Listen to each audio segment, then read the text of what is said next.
प्रार्थना करूया.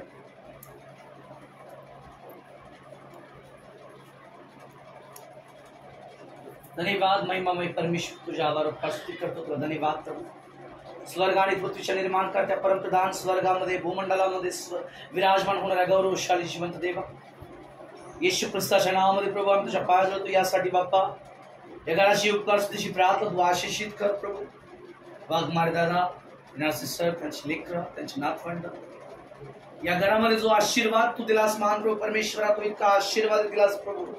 तुला धन्यवाद महान प्रभू, कारण तुझं देणं उत्तमातलं उत्तम असंच आहे. महिमामय राजा, आज या परिवाराने तुला ओळखलं म्हणून तिच्या प्रत्येक समस्यातून, अडचणीतून, वेदनातून, अनेक अशा बांधलेल्या गोष्टीतून त्यांची सुटका करून आज बापा ही उपकारची प्रार्थना आम्ही करत आहोत प्रभू. ही तुझी दया, ही तुझी योजना आहे महान पिता. प्रार्थना करतात बापा तुझे दास इतक्या लांबून गाडीवर प्रवास करण्यासाठी या ठिकाणी आले मान देवा प्रभू परमेश्वरा. या भक्तीचा सर्व ताबा तुझ्या हाती सोपवतो प्रभू परमेश्वर. ओढ त्यांच्या आहे पण शब्द मात्र तुझा असू दे परमेश्वरा. दया कर गौरवशाली जिवंत देवा, येशूच्या महान सामर्थ्यशाली नावामध्ये आपण प्रत्येकाच्या जीवात्म्यामधला अंधकार, दुष्टाची ताकद सर्व बदलून टाक येशूच्या सामर्थ्यशाली नावामध्ये. तो गौरवशाली देवा की येशू हे नाव ऐकताच आमचं जीवन बदलायला सुरू होऊन जातं प्रभू परमेश्वर. धन्यवाद गौरवशाली बाबा. तुला एकदा मागतो आजच्या वचनासाठी, आजच्या दिवसासाठी मनापासून आभार. सर्व गौरव, आदर, महिमा, प्रशंसा तुझ्या जिवंत नावाला देतो प्रभूची. प्रार्थना प्रभू येशू ख्रिस्ताच्या सामर्थ्यशाली नावात मागत आहोत म्हणून तो आहे. आमेन. काढूया वचनातून एक 5 मिनिटं वाचनातून आपण बोलणार आहे. कारण उपकार स्तुती म्हणल्यावर तिथं उपकार स्तुतीचा जर संदेश नाही तर त्या उपकार स्तुतीला मजा राहत नाही. आता दुसऱ्या शब्दात सांगतो, आमच्या ताईंनी इतकी स्वादिष्ट बिर्याणी, माझ्या ध्यानामनातही नव्हतं की आमच्या ताईंची इतकी स्वादिष्ट बिर्याणी मला खायला भेटणार आहे. पण आमच्या ताईंनी स्वादिष्ट बिर्याणीमध्ये स्वादिष्ट मसाले जर टाकले नसते तर बिर्याणीला चव आली असती. तसं प्रियांनो, उपकार स्तुतीची प्रार्थना म्हटल्यावर उपकार स्तुतीचा संदेश अति महत्त्वाचा आहे. काढूया आपण वचनातून स्तोत्रसंहिता 103, 1-2. हे माझ्या जीवा परमेश्वराचा धन्यवाद कर, त्याचे उपकार विसरू नको. हे माझ्या जीवा परमेश्वराचा धन्यवाद कर, ते सर्व उपकार विसरू नको. हे माझ्या सर्व अंतर्यामा त्याच्या पवित्र नावाचा धन्यवाद कर. आणि दुसऱ्या वचनात एक शब्द सांगितलाय, त्याचे सर्व उपकार विसरू नको. या शब्दावर मी एक 5 मिनिटं बोलणार आहे. देव बाप्पाने हा शब्द स्तोत्र 103:2 मध्ये का ठेवला? त्याचे सर्व उपकार विसरू नको.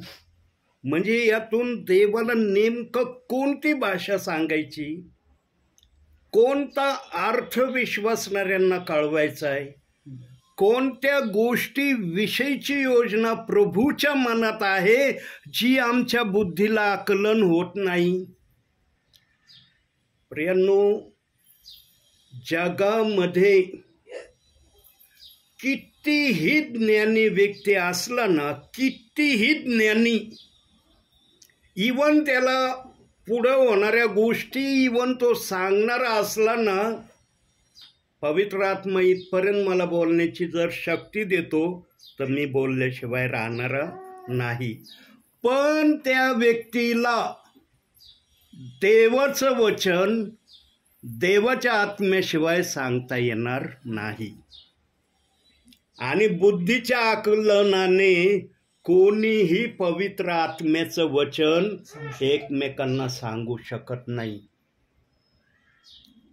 आता इतक्या दूरून आलो, पाळक साहेबांनी सांगितलं, कधी कधी देव मला, हे बघा प्रियांनो, कोणाच्या कपाळावर काय आहे दिसतं कोणाला, पण कुणी काय केलं हे प्रभूला माहित आहे.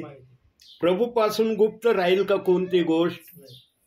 प्रियांनो, आजही प्रभूचं या पृथ्वीवर इतकं नियंत्रण आहे, झाडाचा पत्ता सुद्धा प्रभूची आज्ञा घेतल्याशिवाय हलत नाही. जरी ही पृथ्वी सैतानाला देण्यात आलेली आहे तरी आमच्या प्रभूचा आजही या पृथ्वीवर ताबा आहे. का विश्वासणाऱ्याच्या मागं सैतान आहे आज? काय कारण आहे? कारण तो प्रभूच्या नजरेत पडलेला आहे. आणि जो प्रभूच्या नजरेत पडतो ना त्याच्या डोक्यात एकच विचार असतो की मी जे प्रभूच्या नजरेत चांगले आहेत त्यांना पाडण्याचा प्रयत्न करीन. म्हणून सैतान आमच्या मागं लागलाय. सैतान पण असा उगीच आमच्या मागं लागत नाही. सैतानाच्या आम्ही फक्त निगेटिव्ह बाती जाणल्यात, पण सैतानाच्या डोक्यात जे विचार आहेत ना त्याच्या इच्छेनुसार तो म्हणतो जी जागा मला मिळाली त्या जागेवर प्रभूंनी निर्माण केलेल्या व्यक्तीला मी आणेन. म्हणून सैतान आमच्या मागं लागलेला आहे. पण आमचा प्रभू इस्रायलाचा रक्षक रात्रंदिवस आमचं रक्षण करतोय. म्हणून आम्ही सुरक्षित आहेत आज. आमच्या केसाला धक्का लागत नाही ना. याचं रक्षण करणारा कोणीतरी आमच्या बाजूने उभा आहे. न तर जो स्वर्गामध्ये टिकला नाही, देवाच्या नजरेमध्ये जो व्यवस्थित राहू शकला नाही, आम्ही त्याच्या नजरेत काय असू शकतो? प्रियांनो, आम्ही सैतानाला इतका हलकं नाही घेतलं पाहिजे. हा, हलकं जरूर घ्या तुम्ही वचनात असले तर. तुम्ही वचनात नसले ना तुम्हाला सैतान हलका नाही दिसणार. अहो, एवढा येशू ख्रिस्त देवाचा पुत्र होता, त्याच्या मागं तो मरेपर्यंत लागला. का बरं सैतान येशू ख्रिस्ताच्या मागं जन्म घेण्यापासून प्रभूचा आखरी श्वास जाण्यापर्यंत मागं का लागला? काय कारण आहे? सैतानाला एवढं मागं येशूच्या लागण्याचं कारण काय होतं? सैतान फक्त एका प्रतीक्षेमध्ये होता आणि आमच्या येशूने तीच सैतानाची प्रतीक्षा पूर्ण केली नाही. कोणती प्रतीक्षा होती सैतानाची? सुईच्या टोका एवढं येशू ख्रिस्ताने आज्ञाभंगाचं पाप करावं. सुईचं टोक किती मोठं असतं सर्वांना सुई माहीत असेल. इतकं छोटंसं पाप येशूकडून व्हावं म्हणून त्याने येशूच्या गालात मारण्यापर्यंत हरकत केली. त्याच्या तोंडावर थुंकण्यापर्यंत लोकांना त्याने प्रेरणा दिली की थुंकल्यावर तरी येशूच्या मुखातून काही शब्द निघेल. पण आमचा येशू तो थुंक देखील बर्दाश्त केली. जेव्हा तहान लागली, पाणी मागितलं, आम दिली त्याला, तरी आमचा येशू शांत राहिला. काय आमच्या येशूचे गुण वर्णन करावे प्रियांनो. तो येशू आम्हाला काय बोध करतो या उपकार स्तुतीच्या प्रार्थनेमध्ये, त्याच्या मनामध्ये काय आहे ते आता तुम्हाला वचनातून दाखवतो. काढूया याकोबाचं पत्र, पहिला अध्याय. 3च गोष्टी मी दाखवणार आहे उपकार स्तुतीच्या. ही उपकार स्तुती आमच्यासाठी काय आशीर्वाद देणारी बनली पाहिजे त्या गोष्टी आपण याच्यातून पाहणार आहोत. पहिला अध्याय 22वे वचन.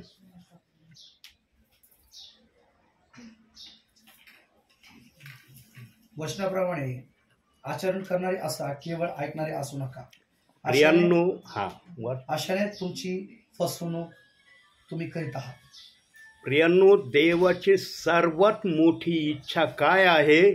तुम्हाला सैतानाच्या हातातून जर वाचायचं असलं तर माझ्या हातामध्ये पूर्ण या.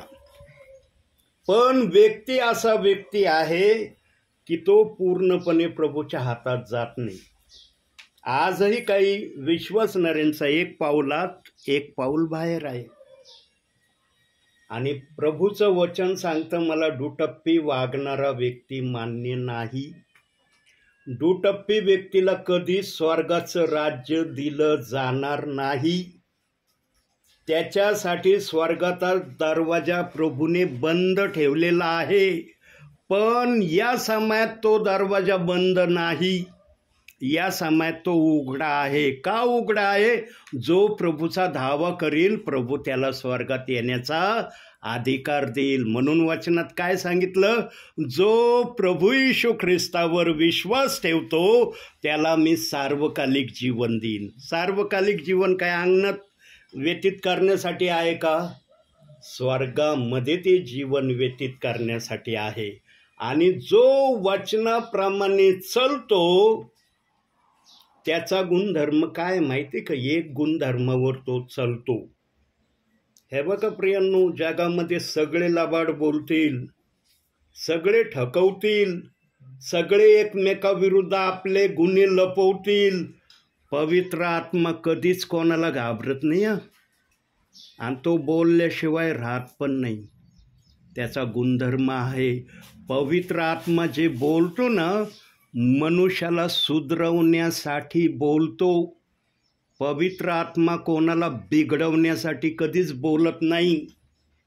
जो पवित्र आत्म्याने चालतो ना, त्याच्या बोलण्यावरून लक्षात येतं की हा कोणत्या विचारानं चाललेला दास आहे, ब्रदर आहे किंवा सेविका आहे. प्रियांनो, प्रभूने फक्त सेवकांनाच अधिकार दिलाय असं नाही. प्रभूची जे सेवा करण्यास इच्छुक आहे, प्रभूने त्या सर्वांना सेवा करण्याचा अधिकार दिलाय. पण तुमच्या कपाळावर एक गोष्ट असली पाहिजे आणि ती गोष्ट जर असली तर तुम्ही सेवा करू शकता, अन्यथा तुमच्याकडून सेवा होणं शक्य नाही. कोणती गोष्ट आहे जरा बघूया आपण वचनातून. एफेसकरास पत्र 1 अध्याय 13-14.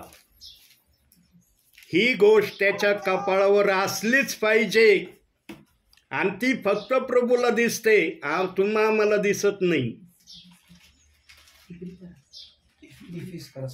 1 अध्याय 13-14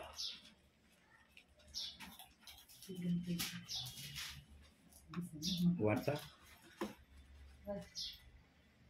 तुम्ही ही सत्याचे वचन म्हणजे तुमच्या तारणाची सुवार्ता ऐकल्यानंतर त्याचवर विश्वास ठेवला आणि निर्जनांच्या मुक्तीसाठी आपल्या वतनाचा विसार असा जो देव केलेला पवित्र आत्मा त्याचा शिक्का देवाच्या महिम्यांची स्तुती व्हावी म्हणून तुम्हास मिळावा. शिक्का. आता शिक्का कुठं मारला जातो? तळपायाला मारला जातो का? बघितलं का शिक्का तळपायाला मारलाय? शिक्का नेहमी कपाळावर असतो, बरोबर.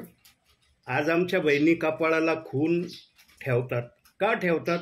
कारण ती खून त्यांच्या प्रती काय त्यांना दर्शविते किंवा पाहणाऱ्यांना त्या गोष्टीने काय त्या व्यक्तीविषयी जाणवतं, त्यासाठी ते कपाळाला आहे. तळपायाला का नाही? कारण त्या चिन्हामुळं समोरच्या व्यक्तीला आणि ते चिन्ह घेणाऱ्या व्यक्तीला दोघांनाही त्या चिन्हामुळं कळतं की मी कोण आहे आणि पाहणाऱ्याला कळतं हे कोण आहेत. आता त्या गोष्टी तुम्हाला कळतात. तसं पवित्र आत्मा देखील ज्याला सेवेसाठी नियुक्त करतो त्याला आपल्या पवित्र आत्म्याचा शिक्का इथं मारतो, तेव्हाच त्याला बोलता येतं. सांगा, मी हे काढू शकलो, काढलं ना बॅगमधून, बायबल कार्ड नाव उघड होतं माझ्यासाठी. मी सेवक आहे ना, मला बायबल कार्ड नाव उघड होतं. पण देवाचा आत्मा कधी कधी म्हणतो, बाळा मी सांगन ते कर. हे बघा, मी माझ्या जीवनात काय केलंय तुम्हाला माहीत नाही, पण प्रभूने पाहिलंय की या बाळाने तरुणपणापासून आज 64वे वय या दासाचं चाललंय, माझ्यासाठी काय केलंय किंवा काय करत आहे आत्ताच्या समयाला. प्रियांनो, जो आपल्या तोंडाने आपली फुशारकी मारतो देवबाप त्याला नापसंत करतो. पण जेव्हा पवित्र आत्मा बोलण्याचा इच्छुक होतो ना, तेव्हा मात्र पवित्र आत्म्याला त्या गोष्टीतून ऐकणाऱ्यांना काहीतरी दर्शवण्याचं असतं. प्रार्थनेमध्ये जर हे उद्गार आले नसते तर मी माझ्या मुखाने असं चर्चात्मक कधीच बोललो नसतो माझ्या संबंधाने. संदेशामध्ये जे येतं ना ते पवित्र आत्म्याची मान्यता असते. म्हणून संदेश हा मनुष्याच्या इच्छेने आलेला नाही असं वचन सांगतं. आता दुसरी गोष्ट बघूया. पहिली गोष्ट काय सांगितली उपकार स्तुतीचे प्रार्थनेमध्ये? तुमच्यासाठी की तुम्ही उपकार स्तुती जर प्रभूची आयोजित केली ठेवली तर तुमचं पहिलं कर्तव्य हे आहे वचनाप्रमाणे आचरण करण्याची तयारी माणसांना नव्हे प्रभूला दाखवा. दुसरी गोष्ट कलसेकराचं पत्र 3 अध्याय 13वं वचन. आणखी 2-3 मिनटं बोलतो, थोडक्यात उरकतो. 3 अध्याय 13वं वचन कलसेकराचं पत्र.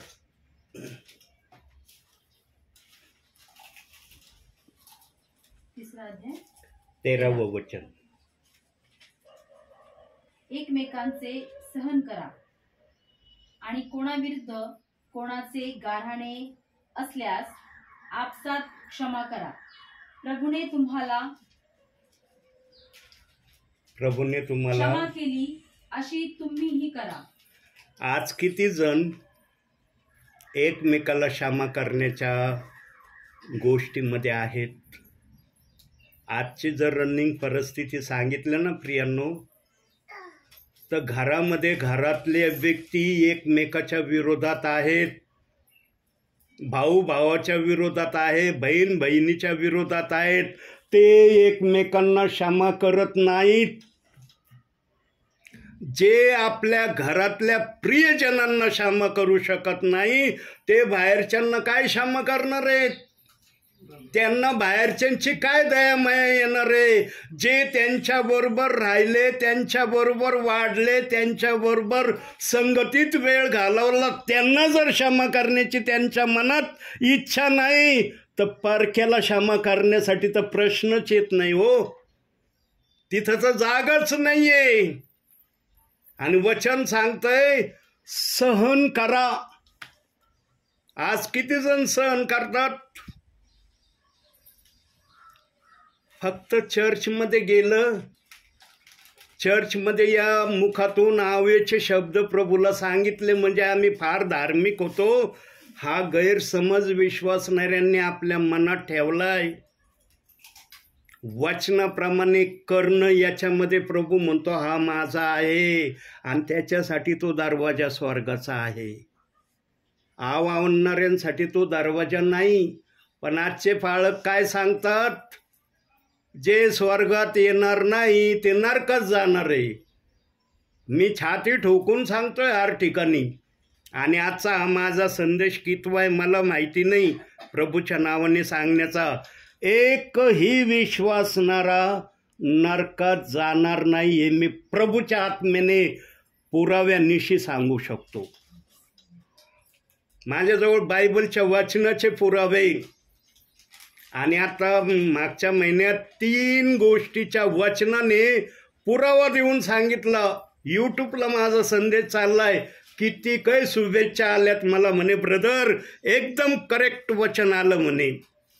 कोणी नरकात जाणार नाही म्हणे. तुम्ही वचनासहित दाखवलं, आम्ही विश्वास ठेवतो. प्रियांनो, देवाने ज्या जिभेने येशू ख्रिस्ताला प्रभू म्हणून मान्य केलं त्या जिभेला प्रभू नरकात टाकील काय? कदापि नाही टाकणार.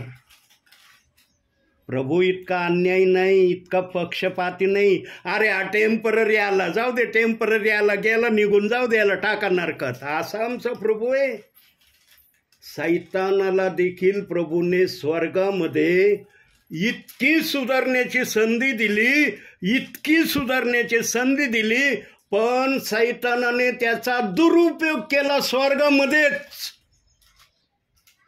आणि तसं वचन बायबलमध्ये आहे की सैतानाने स्वर्गामध्ये प्रभूच्या विरोधात काय दुष्कर्म करायला सुरुवात केली, वचन दिलंय बायबलमध्ये. म्हणून सेवक हा वचनाने मुळवलेला असला पाहिजे. सेवक नवशिका नको आहे प्रभूला. सेवा सर्वांनी करावी, पण तुमच्या आडात आहे का काही? पौरा जर टाकलं तर त्याच्यात आलं पाहिजे ना काहीतरी. प्रभू पवित्र आत्मा म्हणलं पाहिजे ना पौरा आलाय, आहे का तुझ्या आडात काही? ते घेऊन मी लोकांना सांगतो. आज अनेकांच्या आडर रिकामे आहेत, पवरे पडतेत, काहीच निघत नाही. मग इथून नाही, तुम्ही हे करा तुम्हाला ते भेटन, तुम्ही असं करा तुमचं तसं होईल. अरे देवाने द्यायचं ठरवलेलंच आहे. तुम्ही नाही म्हणले तरी देव देणार आहे. त्याने सांगून ठेवलं मी तुला अनाथ असे सोडणार नाही. जो देव अनाथ न ठेवण्याचा वायदा करतो तो देव उत्तम दिल्याशिवाय राहणार नाही का? प्रार्थना केल्यावरच भेटन. देवाने हा वायदा केलाय. पण मनुष्याकडून एकच आशा प्रभूने केली, माझी उपकार स्तुती, माझं स्मरण आपल्या हृदयात तुम्ही ठेवा. आणि हे कार्य एदेन बागेमध्ये आदामाने पूर्ण केलं नाही. आदाम त्या गोष्टीचा दोषी आहे, म्हणून आमच्यावर तो दोष आलाय. आणि त्या दोषाला धुण्याचा आता समय आलेला आहे. एदेन बागेत आदामाने जे पाप केलं, जे आज्ञाभंगाचं त्याच्या नावावर शिक्का आहे, तो शिक्का धुण्याचा समय आता अतिशय वेगाने येत आहे. आता तुम्ही म्हणता ना रे बापरे, हे पाळक काय नवीनच सांगू राहिले आम्हाला. वचनात तसा पुरावा आहे. काढूया प्रगटीकरण 20:6 पटपट जरा, म्हणजे काय आपला वेळ वाचल प्रियांनो. प्रगटीकरण 20:6 एकच वचन वाचायचं.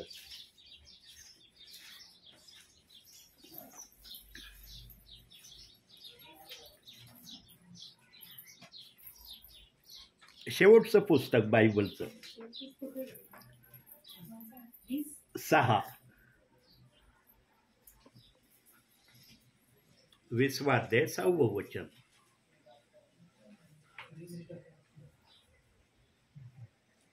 पहिल्या पुनरुत्थानात ज्याला भाग आहे तो धन्य व पवित्र आहे. अशा लोकांवर दुसऱ्या मरणाची सत्ता नाही, तर ते देवाचे व ख्रिस्ताचे याजक होतील आणि त्याच्याबरोबर 1000 वर्षे राज्य करतील. 1000 वर्ष आम्हाला प्रभू बरोबर राज्य करायचं आहे. जे आदामाने प्रभूचं अधुरं काम एदेन बागेमध्ये अधुरं सोडे, त्या कामाला पूर्ण करण्यासाठी प्रभूने आमची निवड केली. म्हणून आम्ही पहिल्या पुनरुत्थानात यावं. म्हणून सेवक आजही येत आहे तुमच्याकडं. सेवक वेळ घालवायला येऊ नाही राहिले. अरे मी सेवक आहे, चला दाखवायला चाललो, मी सेवक आहे, बघा मी सेवक कसा आहे.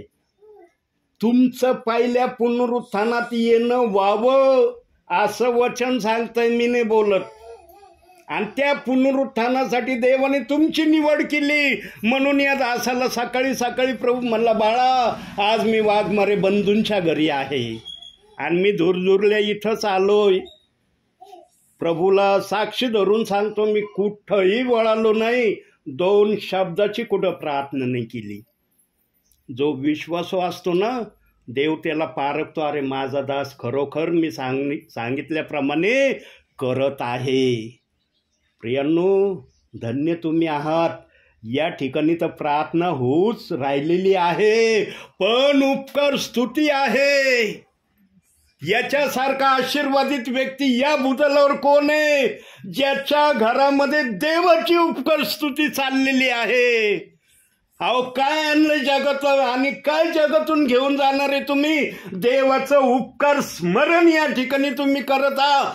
त्याची आठवण वर होणार आहे, त्याचं प्रतिफळ वर आहे. उपकार स्तुती म्हणजे साधारण समजू नका.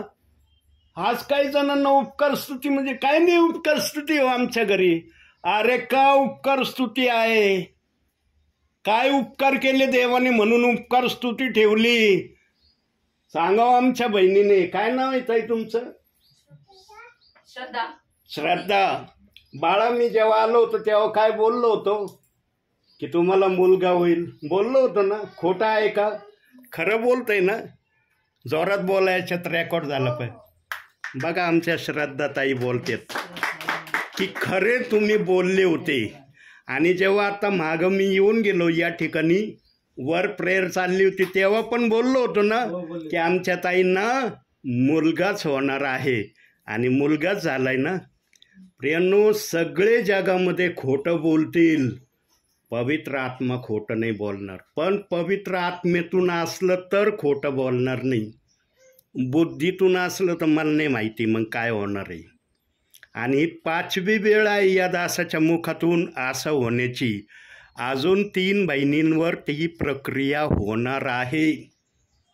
3 भविष्यवाणी अजून देवबाप्पांनी केल्यात.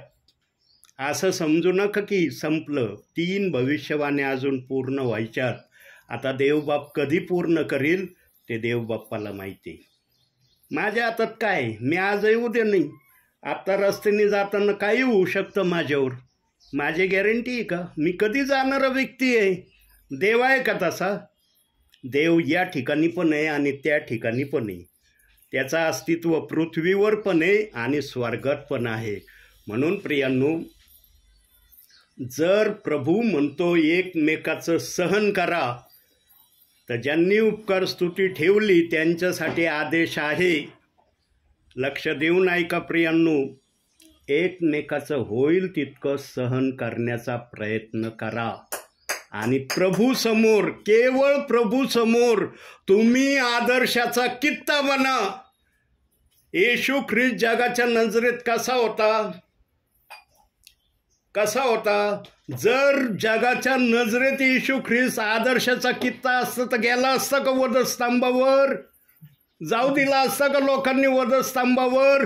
पण जे शास्त्री, सदुकी, परुषी, याजक होते त्यांनी लोकांना सांगितलं, हा म्हणतो 46 वर्ष बांधलेल्या मंदिराला पाडा, मी 3 दिवसात उभारीन. आणि हा म्हणतो मी अब्रामाच्या अगोदर आहे. अरे याला तर आम्ही आत्ता पाहिले जगामध्ये. अब्राम तर कित्येक हजारो वर्ष पूर्वी येऊन गेला. हा अब्रामाच्या अगोदरचं स्वतःला म्हणवितो. अशी भाडकावगिरी त्या समयातल्या लोकांना हे याजकगण करायचे. म्हणून लोकांच्या नजरेमध्ये येशू उतरत गेला. आणि हे होणं पण गरजेचं होतं, कारण पित्याने पुत्राला लोकांच्या सुटकेसाठी पाठवलं होतं. हे होणं गरजेचं होतं. म्हणून त्यांच्या डोक्यात असे विचार त्या समयाला येत होते. प्रियांनो, सगळ्या घटना देवाच्या योजनेनुसार होत होत्या, म्हणून ती घटना झाली. आता 3री गोष्ट पाहू फायनल. कलसेकराचंच पत्र काढायचं, 3राच अध्याय काढायचा, 24वं वचन, शेवटची गोष्ट. कलसेकराचं पत्र काढलं. आणि जे काही तुम्ही करता ते माणसासाठी म्हणून करू नका, तर प्रभूसाठी म्हणून जीवे घावे करा. जे काही आजच्या दिवसानंतर करण्याची इच्छा तुमच्या हृदयात येईल ना, ते माणसासाठी तुम्ही करतात. उपकार करू राहिले त्यांच्यावर, आशा इथूनही करू नका. तर ते तुम्ही प्रभूसाठी करत आहात याची जाणीव धरून आजच्या दिवसानंतर प्रभूमध्ये वाटचाल करण्याचा प्रयत्न करा. प्रभू पण आपल्या शब्दाशी प्रामाणिक राहील. प्रियांनो, तुम्ही जर 1 पाऊल प्रभूसाठी केलं ना, तर प्रभू तुमच्यासाठी 100 पाऊल चालेल. तुम्ही थोडंसं प्रभूसाठी केलं ना, प्रभू तुमच्यासाठी काय करणार आहे माहिती आहे? अनुवादाचं पुस्तक 28वां अध्याय 2रं वचन, जुन्या कराराचं 5वं पुस्तक, जुना करार, उत्पत्ती, निर्गम, लेवी, गणना, अनुवाद, 28वां अध्याय 2रं वचन. तू आपला देव परमेश्वर ह्याची वाणी ऐकशील तर हे सर्व आशीर्वाद तुझ्याकडे धावत येतील. देव बाप म्हणन, आता आशीर्वादाच्या मागं पळू नको. तुझ्या जीवनात तो आशीर्वादाच्या मागं पाळण्याचा फार प्रयत्न केला, पण आता आशीर्वादाला पळू दे तुझ्या मागं. ते तुला गाठायला आले पाहिजे. आजपर्यंत तू त्याला गाठायला धावत होता, पण आता उलटी प्रक्रिया सुरू होऊ दे. आशीर्वादाने तुला गाठलं पाहिजे. पण हे होणं, बोलणं किती सोपं आहे. किती पटकन बोलून गेलो मी. लागलं का वेळ मला बोलायला? पण हे जेव्हा कृतीमध्ये येईल ना, तेव्हा मात्र ते डोंगरासारखं तुम्हाला वाटू देऊ नका. त्या गोष्टीला तुम्ही प्रभूसाठी हलकं समजा. म्हणून प्रभू म्हणतो, इथून पुढं जे काही तुम्ही कराल ते माणसांसाठी नव्हे तर प्रभूसाठी तुम्ही करत आहात याची जाणीव धरा. आणि जर ही प्रक्रिया आजच्या दिवसानंतर या जागेत, या घरात आणि तुमच्या जीवनात जर तुम्ही केली तर देवाचा आत्मा स्वर्गातून म्हणन, खरोखर वाघमारे परिवारात माझी उपकार स्तुती माझ्या गौरवासाठी झाली. प्रभूच्या गौरवासाठी उपकार स्तुती असते. प्रियांनो, लक्षात ठेवा, उपकार स्तुतीचा मेन अध्यक्ष कोण असतो? प्रभू असतो. साक्षीदार आम्ही असतो की आम्ही ठेवली, पण अध्यक्ष कोण असतो? पवित्र आत्मा. म्हणून प्रियांनो, तुम्हाला जर आशीर्वाद हवे असतील तर ज्या 3 गोष्टी सांगितल्या, आता वेळेअभावी मी आवरतो बोलणं, एवढंच सांगतो. ही उपकार स्तुती फक्त अरे ब्रदर आले, नगरहून आले, फार सुंदर बोलले, हा बस, अहो ते होते तोपर्यंत ध्यानात राहिलं, ब्रदर गेले, संपला विषय, असं या उपकार स्तुतीला मानू नका. आपल्या डोळ्यासमोर रात्रंदिवस या जागेत प्रभू काय बोलला दासाच्या द्वारे ते आपल्या स्मरणात ठेवा आणि आजपासून तसं वागण्याचा रोज आणि रोज सर्वांनी प्रयत्न करा. तर देवबाप या छोट्याशा संदेशातून, उपकार स्तुतीतून तुम्हाला आणि मला भरपूर आणि भरपूर आशीर्वाद देऊ. आमेन.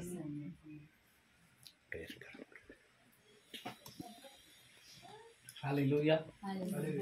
महिमामय परमेश्वर, धन्यवाद असो. फार सुंदर वचन बाळक साहेबांनी या ठिकाणी दिलं. ठीक आहे, आपण प्रार्थना करूया. हे पवित्र पवित्र पवित्र अतिपवित्र सामर्थ्यवान गौरवशाली महान महान अतिपवित्र उच्च महान देवा, तुझ्या पवित्र नावाला धन्यवाद. तू परमेश्वर या ठिकाणी बाप्पा या लेकराच्या या घरामध्ये आल्याने प्रभूची जी उपकार स्तुती सुंदर शानाद्वारे, वचनाद्वारे, आध्यात्मिक सामर्थ्याद्वारे, तुझ्या लोकांच्या गाठीभेटीद्वारे प्रभू या ठिकाणी तू घडवून आणलीस. तुला धन्यवाद महिमामय परमेश्वर. उद्धार करते महान प्रभू परमेश्वर, ज्यावेळेस तू या जगामध्ये जन्माला आला बाप्पा, त्यावेळेस मागी लोक तुला सुवर्ण गंधक रस, सुवर्ण चांदीचे सर्व उत्तमातल्या उत्तम गोष्टी देण्यासाठी आले आणि आज ते लेकरू या जगात आलं प्रभू परमेश्वर. आम्ही येशूच्या नावाने त्याला आशीर्वादित गोष्टी देण्यासाठी आलो आहोत. महिमामय परमेश्वर, स्तोत्र 103 प्रमाणे बाप्पा स्तोत्रकर्ता दाविदा माझ्या स्वतःच्या आत्म्याला सांगू इच्छितो की माझ्या जीवा परमेश्वरचा धन्यवाद कर. होय महान प्रभू, आमच्या जीवनात दुःख येतात, सुख येतात, अडचणी येतात, एकांतरितपणाच्या गोष्टी येतात, पण प्रत्येक समयामध्ये आम्ही तुझी महिमा गायलीच पाहिजे. कारण फिलिप्पी अध्याय 4:4 मध्ये तो म्हणतो की कशाविषयी तू चिंताक्रांत होऊ नको, सर्व गोष्टीविषयी आभार प्रदर्शनासह आपली मागणी परापर देवाला कळो आणि त्या प्रत्येक गोष्टीमध्ये देवाला धन्यवाद द्या. हो महिमामय राजा, आमचे तुटलेले शब्द, आमच्या डोळ्यातून पडलेले अश्रू तुला दोष लावणाऱ्या अशा गोष्टी होतात. म्हणून दयागाना पिता परमेश्वर, तुझ्या नावाने जीवन जगत आहोत, सुखात असो दुःखात असो, पण तुझा धन्यवादाचं यज्ञ आम्ही तुला रोज देऊ आणि स्वतःच्या आत्म्याला दाविदासारखं म्हणू. हे माझ्या जीवा परमेश्वराचा धन्यवाद कर, त्याचे उपकार विसरू नकोस. आम्हा प्रत्येकाच्या जीवनावरती तुझ्या अनमोलाचे उपकार आहे. काय देऊ शकतो प्रभू, आम्ही तुला सर्वस्व तुझं आहे. नागपुढेचा श्वास देखील तुझा आहे प्रभू, आणि तुझ्या उपकाराच्या निश्चित आज आम्ही आमचं जीवन जगत आहोत. जीवन संपून जाईल महान प्रभू, पण तुझे उपकार फिटणार नाहीये महान देवा. दया कर, प्रत्येकाची काळजी व्हा. बाळक साहेब इतक्या दुरून आले, त्यांच्या गाडीचा चालक आणि मालक तू हो. सुंदरसा संदेश त्यांनी दिला प्रभू परमेश्वर, सत्याच्या आचरणाची आम्हाला खूप गरज आहे. होय महान बापा, आज या तुझ्या दासाचा प्रवास तू आशिषित कर. पवित्र आत्म्या त्यांच्या प्रत्येक निर्णयाला तू यशस्वी करणार आमचा जिवंत देव आहेस. त्यांच्या गरजा मागण्या तू पूर्ण कर महान प्रभू परमेश्वर. सेवकामध्ये अनेकदा तुटले गेले प्रभू परमेश्वर, पण तुझ्या नावाने आज उभा आहे प्रभू. ज्या लोकांसोबत उभा राहिले त्याच लोकांनी बाप्पा त्यांना सोडून दिलं, पण तू त्यांच्या सोबत सतत आहेस म्हणून तुला धन्यवाद. यालो नमांद बाराबा शता येलो सरपा का पेरिसली या तो बोशबार खातीनी मान तो रोताई ना सिलो शेके. येशूच्या नावाने आज हे घर ब्लेस झालं प्रभू. ही दारीला कोणी व्यक्ती रिकामा जात नाहीये. तुझा आशीर्वाद घेऊन चाललो येशूच्या नावामध्ये. आज तुझी शांती, तुझी महिमा, तुझं महान उपकार स्तुतीचा यज्ञ प्रत्येकाच्या आत्म्याला देतो प्रभू. यासाठी बाबा की प्रत्येक गुडघा येशू प्रभूच्या नावाने टेकला जावा. श्रुतीसाठी मागतो, त्याच्या मिस्टरांसाठी मागतो मान प्रभू. या माता पिताना बाप्पा तू आशिषित केलेला आहेस. स्तोत्र 127 प्रमाणे संतती मानवाला मिळाले परमेश्वराकडून धन. या धनाने तू यांचा सन्मान केलेला आहेस म्हणून तुला धन्यवाद. त्या लेखनाचा उपयोग तुझ्या राजाच्या वाढीसाठी तू कर आणि सदैव तू त्यांना आनंद ठेव प्रभू. त्यांच्या जीवनात निराशा सर्व काढून टाक महान देवा. बागमार दादांसाठी मागतो, त्यांचे लेकर तुझ्या हाती सोपवतो. दया कर प्रभू. सुंदरसं काम दिलेस बापा, त्याला विश्वास करतो मान प्रभू. त्या लेकराची तू काळजी व्हा. सर्व वाईट सवय, वाईट विचार, वाईट व्यक्ती सर्वांपासून तू दूर ठेव, कारण तू चांगला देव. तुझी इच्छा आहे की आमचं काही वाईट होऊ नये. दादांचे भाऊ आलेत, बहिणी आल्यात बाप्पा, सिस्टरांच्या सर्व नातलग या ठिकाणी आले. तो परमेश्वर प्रत्येकासोबत तू आहेस. आज हे लोक आपल्या हृदयाचं ओझ इथं टाकून चालले. येशूच्या नावात ब्लेस व्हा. मान प्रभूची 2 बहिणीच्या कुशीत त्रास आहे तो परमेश्वर त्यांना स्पर्श कर. ज्या वेळेच्या छातीमध्ये सारख्या चमकांचा आणि पाठीमध्ये वेदना होतात इष्ट नावात मोकळ्या करतो. आजच तू बरं केलेला आहेस. पवित्र आत्मा विश्वास करतो प्रभू. दयागार त्याचे लेकर शिकत प्रत्येकाच्या गरजा पूर्ण कर. सर्व गौरव तुला, आदर सन्मान तुला. प्रार्थना प्रभू येशू ख्रिस्ताच्या सामर्थ्यशाली नावात मागत आहोत म्हणून तो आहे. आमेन. प्रभूने शिकवले प्रार्थना. हे आमच्या स्वर्गातील बाप्पा,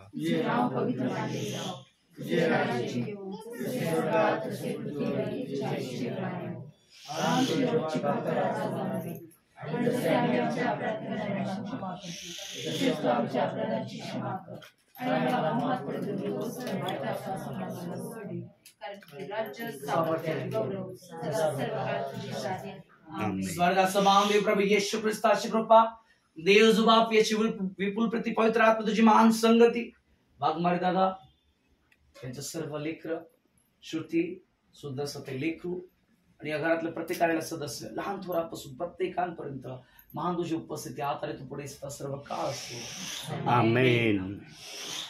Praise the Lord. Praise the Lord. Praise the Lord.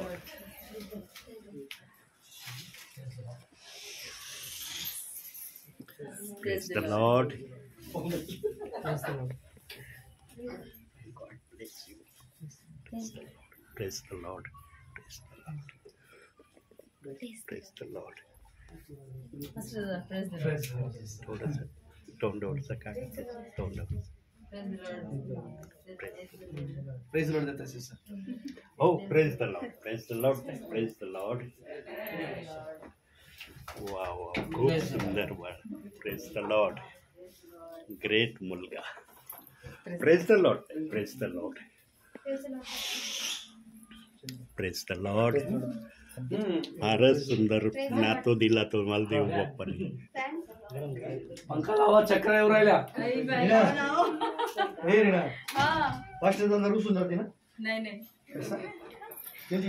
Praise the Lord बाळा. Praise the Lord.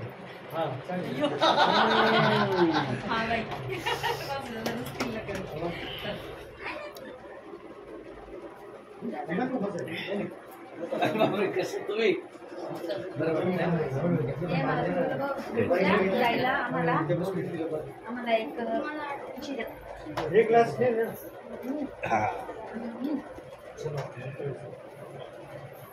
Praise the Lord. मागच्या वेळेस 10वीला प्रार्थना केली होती ना ती बरं का, 11वीला गेल्या. बायबल वाचते की रोज तू? बायबल वाचते रोज? भूक लागल्यानंतर आपण काय करतो? जेवण